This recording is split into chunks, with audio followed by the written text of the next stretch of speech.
Well, hello, friends. It's an honor to be able to speak with you about a very important topic right now.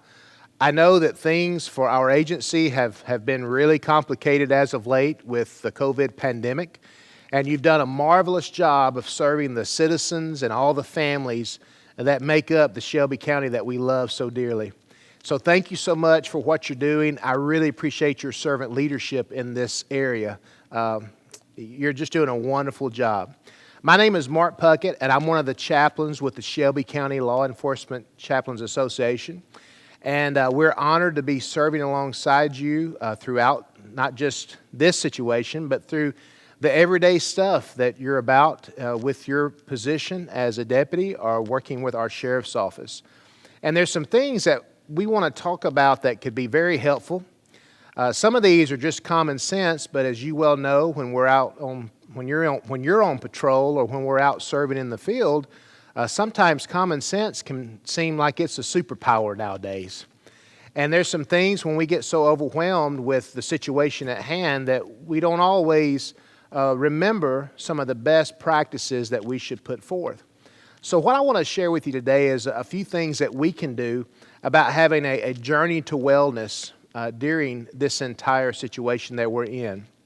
Now, I want to share a story with you. It's a true story to kind of illustrate where we're going to be going in these next few moments. Back in the 1970s, the state of Oregon, they have several miles of beaches there, and a large Pacific humpback quail washed up on the shoreline. And it was a very large whale. And of course, if you have a dead, rotting carcass of a whale, that's going to discourage people from wanting to go to the beach. And the people that oversaw the Parks and Recreation for that beach said, we've got to figure out a way to do something with this whale carcass. Well, no one had ever dealt with that before, especially one that was of this size, and they wanted it done quickly. So they contacted someone with the Oregon Department of Transportation, and he said, I've got the best idea. What we're going to do is we're going to remove this whale from the beach quickly. They had one of the guys with the Department of Transportation that said, no, we need to do it slowly. We need to come in here with dump trucks, and we need to take saws, and we need to cut this carcass in pieces and haul it out one piece at a time.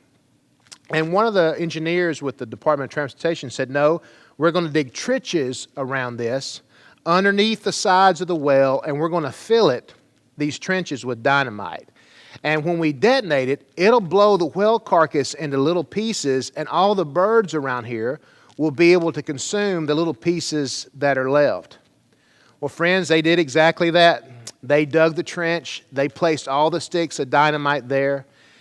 And people began to hear about what was about to happen, and so they had to set up a safety barrier. So a mile away, tourists and local residents were lining up to see them blow up the dead whale carcass. And sure enough, they detonated the dynamite, and it blew up all right. And it was the largest mass of red and blue and silver blubber you have ever seen.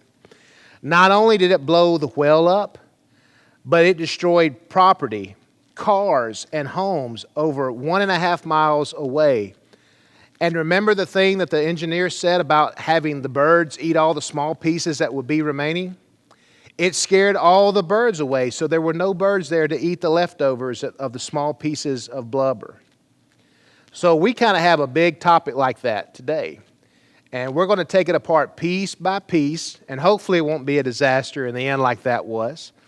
And we're going to talk about piece by piece what it means to have a journey to wellness as we're going through this season of pandemic and when the season lifts and the normal schedule, quote unquote, steps back into motion.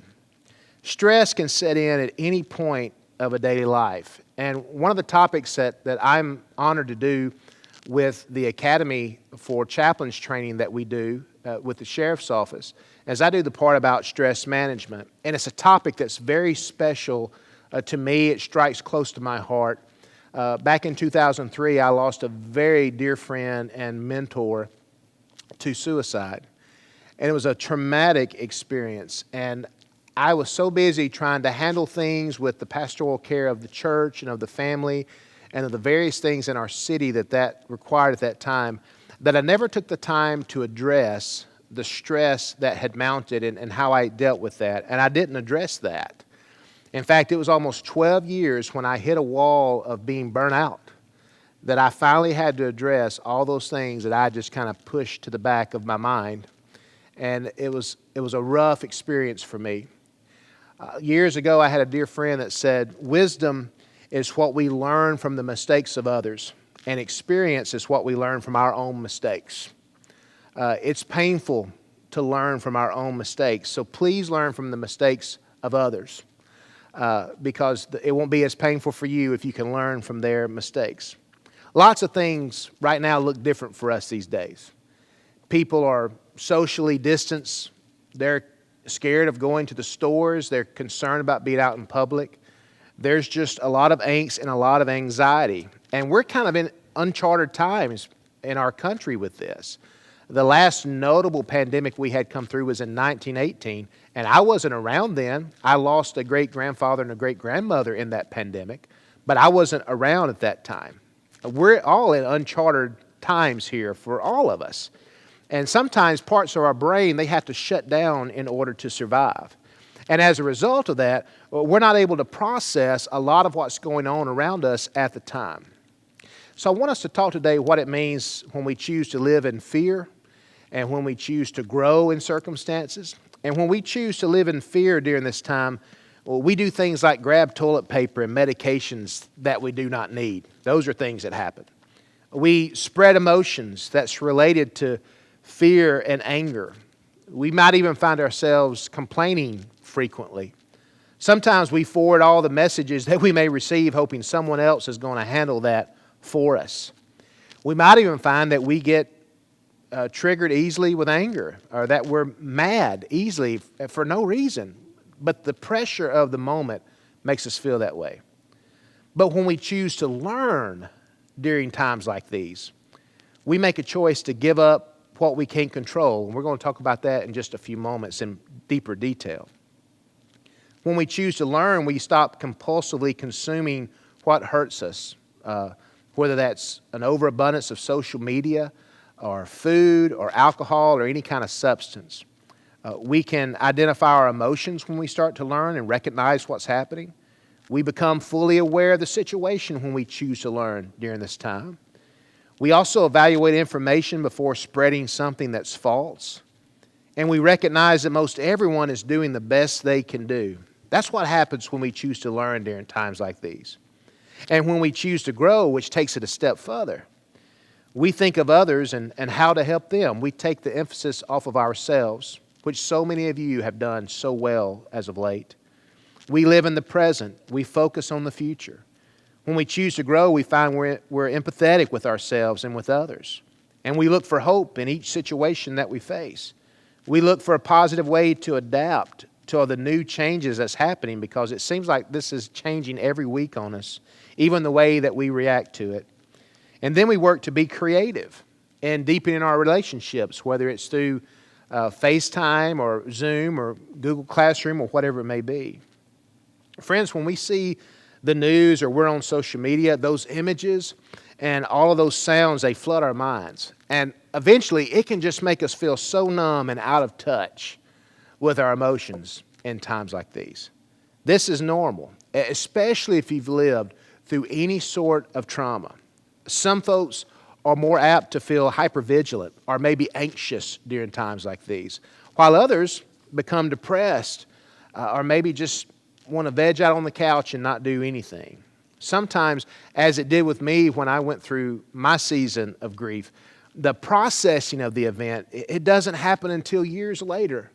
And we'll be talking about what we're going through right now for years, because it has been a life-changing event. And it may even take a great distancing of time before we feel safe enough to even deal with it. But when all these restrictions that we've been living under through local, state, and federal officials, when they've been lifted with our current situation, there's going to be a temptation for some to jump right back into life because we've been without it for so long. This has been a new normal for us. And that's why I wanted to share a few things with you today so that we can recognize what is happening and how we may work through it in a way that's healthy. I just want to give you a simple definition of what stress is. When we do our training, we talk about the definition of stress. And a stress is just a mental or emotional tension or a strain that's characterized by feelings of anxiety or fear. And there's been a lot of that going on lately. It's a factor, or it's a combination of factors that causes such tension or strain as an urgent need or a perceived threat. Forces from the outside world impinge on the individual. Stress is just a normal part of life that can help us learn and help us grow. Friends, my grandmother told me one time that she didn't know she was stressed out until Oprah Winfrey told her about it on television one day. She finally figured out that when they were talking about stress, they had just called it something else the whole time. It was called life. And life can bring a lot of stress with it. And conversely, stress can cause a lot of significant problems. Stress releases all these powerful neurochemicals and hormones that prepare us for action, either to fight or to flee. And we've seen both of those exercised regularly over the last few weeks. And if we don't take action, the stress response can lead to health problems, prolonged issues, uninterrupted, unexpected, and unmanageable stresses. These are the most damaging types of stress because there's two types of stress. You have eustress, which is the good stress, the mental or the physical reactions that's kind of caused by pleasant or positive or enjoyable experiences that result in euphoric feelings or positive energy. That's good stress. But moments like a pandemic, that brings about distress, which is bad stress, a mental or physical strain imposed by pain, trouble, worry, or the like, and usually suggests a state or a situation that can be relieved. But here's the one common denominator for both types of stress, and that's change. Change can be a painful thing to deal with. I know I don't like change. It irritates me when Walmart moves the dog food from one side of the store to the other. Why can't they just leave it the way it is? But then life brings big changes. It could be children, marriages, a health issue, grandchildren, job changes with what we're doing, our responsibilities within the agency. Sometimes it's work-related changes that we don't always talk about. It can be environmental changes that happen with tornadoes, hurricanes. We know what that's like here in Alabama. Or it can be organizational changes when there's a change in leadership and we implement new policies or procedures. And then there's the change that none of us saw coming 6 months ago, and that was a change that a pandemic can bring. I want us to look at this special chart that's just been issued. It kind of is based off the Covey planning system about things that we can control. And control is something that we learn a lot from, and sometimes we want too much control, and sometimes we don't feel like we have enough control. And there's some things that's been happening as of late with our families and with the ones that we love that we cannot control. So let's look at some of the things that's happening in our culture right now that we can't control. We can't control if others follow the rules of social distancing. I was just at the post office a few days ago and bumped into one of our servant leaders, and the servant leader stood across from me, and we were just honoring the social distance thing, but it was an awkward feeling. I felt like we were in junior high at a dance, and we were both lined up against both sides of the other side of the wall, and we didn't know what to do. It's an awkward situation. You can't control if someone else is going to follow the rules of social distancing. We can't control their actions. We never know what someone's going to do. We can't predict what will happen. We don't always know the other people's motives. Sometimes we're just overly skeptical. We don't always know what's happening. We can't control how others react or how they're going to respond emotionally to something. We don't know how long this will last. Our leaders and our physicians, they all have various opinions and a lot of disagreement with it. We can't control the amount of toilet paper at the store. But there are some things that we can control. And if we're wise, we will focus on the things that we can control. We can control our attitude. We can control how we follow and choose to follow the CDC recommendations. We can choose to observe the social distancing. We can control our kindness and our grace that we extend to people during times like this. We can limit our social media and how that impacts us emotionally and mentally too. We can turn off the news, especially if you're working with the agency, you have up-to-date protocol. We can make a decision and control the fact that we can find fun things to do at home and do things maybe that we normally don't have the time to do, but because of the situation, it creates spaces of time in which we can do these things. Whenever I face a tough issue, I think a lot about what my Papa Eldon would do. He was a farmer, World War II veteran, 102nd Infantry, medal winner. I mean, the guy was just an amazing man. He's physically the toughest man I have ever known. And he taught me a lot of lessons about life on the farm. For instance, if you plant something, eventually you're going to have a harvest, whether that's with the seed and growing some type of vegetable, or whether that's some type of choice that you make or an action you make, you're going to receive a consequence from that. But one of the things that you learn about when you're in the country and you learn about being on the farm is you learn about the ways that you deal with the byproducts of the farm. And with livestock, one of the byproducts of that comes manure. It happens. It's a byproduct of the things that happen. And when we talk about coping is just really dealing with the manure of life. Because there's a lot of different things that a farmer can do with the manure that's on his or her farm. And so I learned a long time ago from our friends over at Mississippi State and over at Colorado State University about the MMP, and that stands for the Manure Management Plan. Now, it's odd that I'm in here talking about manure because my very first job was hauling fertilizer and cow manure, black cow manure, in our family's hardware store. And even now as a pastor and as a chaplain, there's some people that still think I'm in that business of hauling fertilizer. But I want us to take a realistic look at our situation that we're in and some lessons that we can learn from the farm about this. There's several ways to handle manure on the farm. For instance, a horse or a mule, and some of you know this, will eat a lot. And the average 1,000-pound horse will produce 50 pounds of manure each day.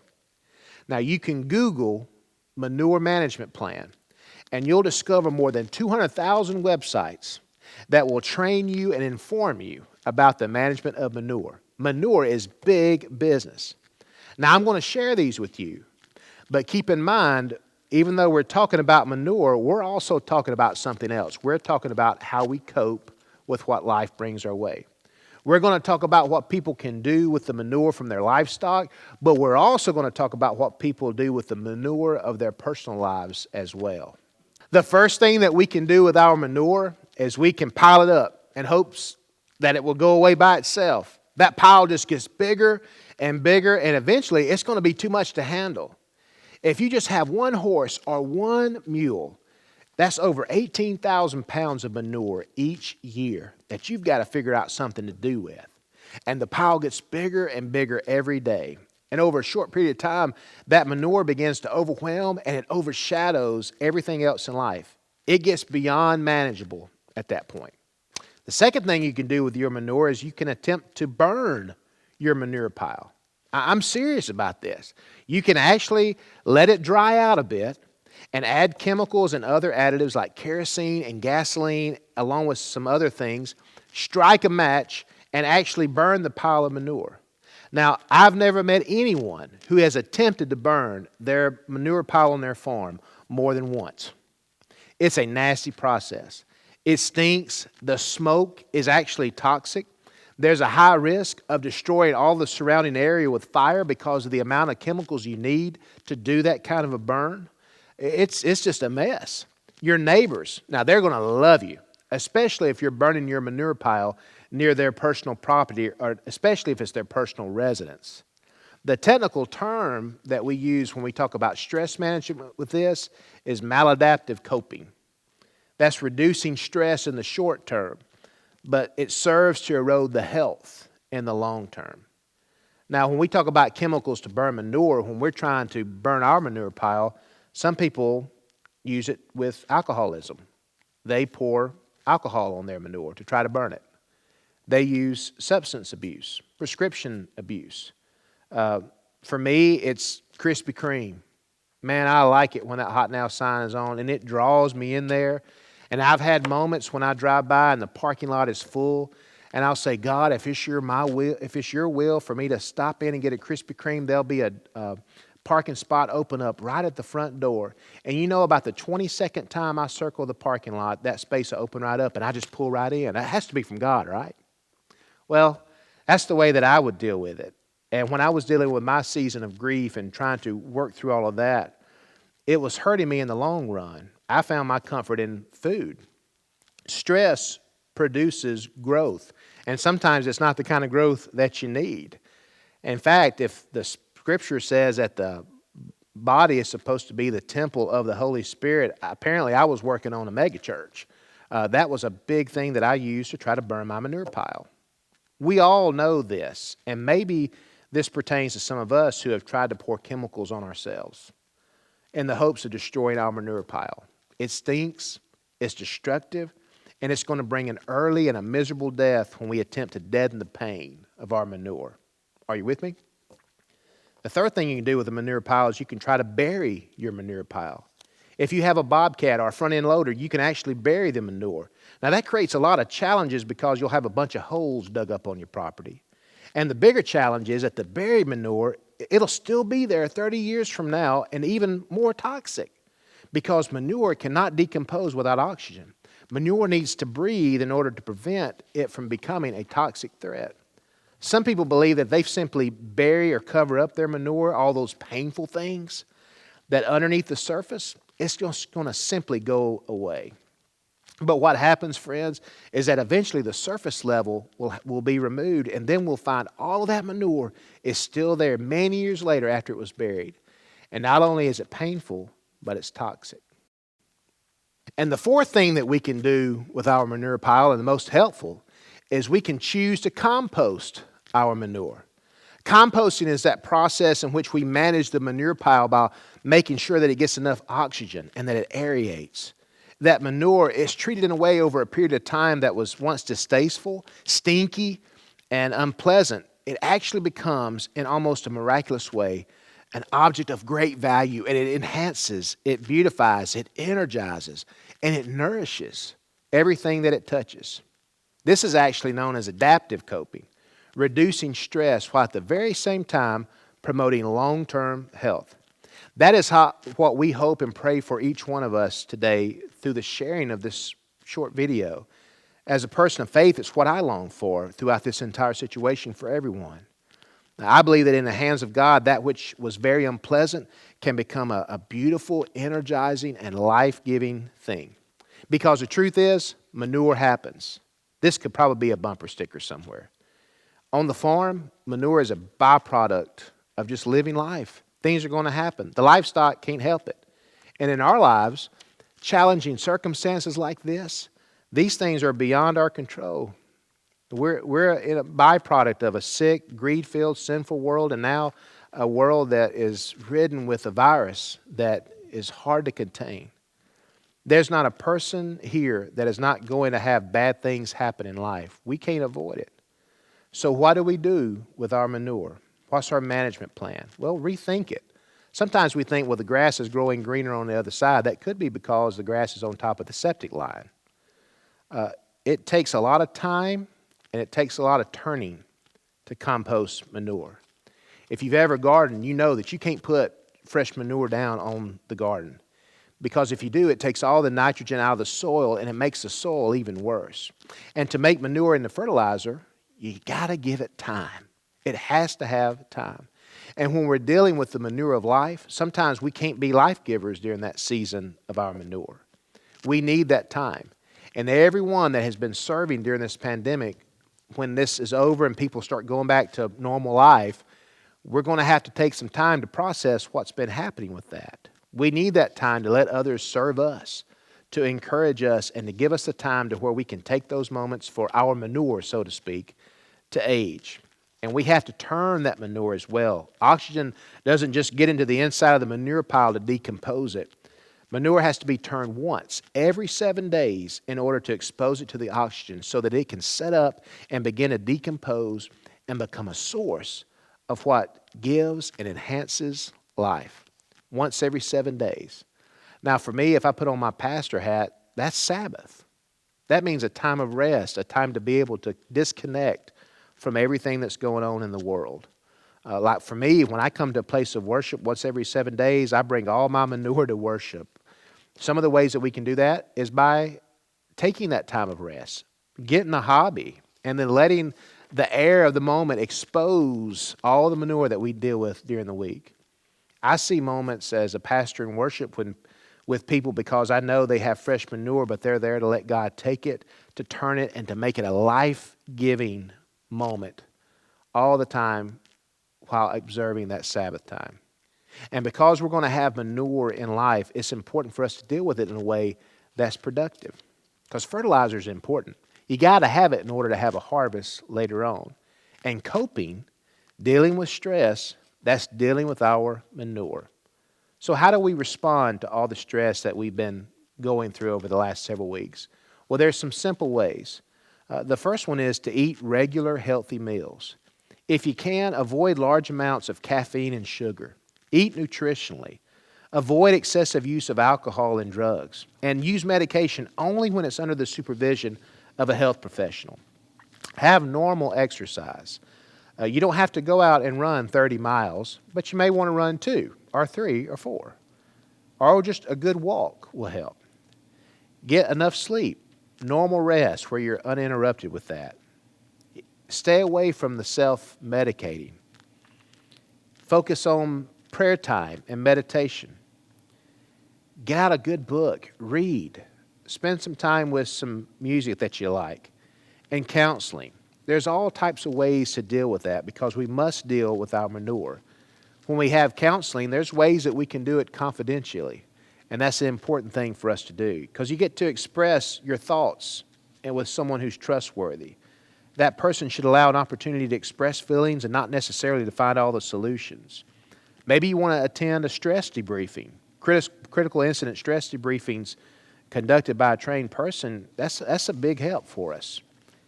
And in times like these, maybe changing the memory. Remember that it is the memory of the incident that can be upsetting. So try to change the memory that is recalled. Instead of focusing on this as being stuck at home, think of it as being safe at home. Or focus on this as a time that we were not trapped, but to concentrate on family and loved ones and maybe do some things that normally your schedule would not permit. You got to change the memory that is recalled. If it's upsetting and something comes to mind about it, just change the memory to something that's less painful, such as someone who has helped or someone who has come to the rescue. Change the memory. Then accept enjoyment and diversion. Be kind to yourself. It's okay to enjoy something and not think about everything that's going on. Maybe pick up a new hobby or pick up a project that you've been putting off for a while. And one of the things that we're going to need to remember, especially with the pandemic, is the fact that there's just not going to be a lot of fast, quick miracle cures. When you work through critical stress incidents like this, it takes a long time and it's never really finished. So try to accept it and just put it into proper perspective. There's not going to be a quick fix with this. And the bottom line in dealing with stress is just to face it. If it can be faced squarely and dealt with in some constructive way, that is half the battle. I want to encourage you with your attitude as we're going through this because it's easy to be overwhelmed by all the restrictions and all the things that's being asked of you right now as you serve the people in Shelby County. I want to give you 2 images as we end this time today. The first one is of a buzzard. If you ever see a buzzard, then most likely something dead is around. Now, in your act of service, you've probably met a bunch of people who are kind of like buzzards that just bring a negative, deadly attitude everywhere they go. They can't find anything positive in anything at all. Choose to not be a buzzard because where buzzards are, those are just signs of death. But then if you look at the hummingbird, when the hummingbirds come out, we know that it's about to be a new season of life, that springtime is coming, that blooms are coming out. When you see a hummingbird, that's a sign of life. That's a sign of positivity. So choose to be a hummingbird exhibit signs of life. And just remember, coping, with all the big terms that we use sometimes with that, is just dealing with our manure. I hope that this time together today of learning a lesson from the farm about how to deal with stress and the anxiety and the angst of the moment, I hope that it's been helpful for you. And I want you to know that all of our chaplains are here to serve you. We're all volunteers. We're not getting paid to be a part of this. We do this strictly out of love and compassion for you and for your families. All of our contact information is located in your new comm devices that we have, thanks to Miss Kristen. And if you need us, we're just simply a phone call away, whether it's just to have lunch with you sometime, or just to listen to you over the phone, or just to be socially distanced in the park while we listen. We're here to serve you, and we're praying for all of you. And we're hoping and praying God's very best for you and for your family. And when this is over, let's make sure that we take the time to deal with our manure properly. Blessings on you, friends, and I look forward to serving alongside you again very soon.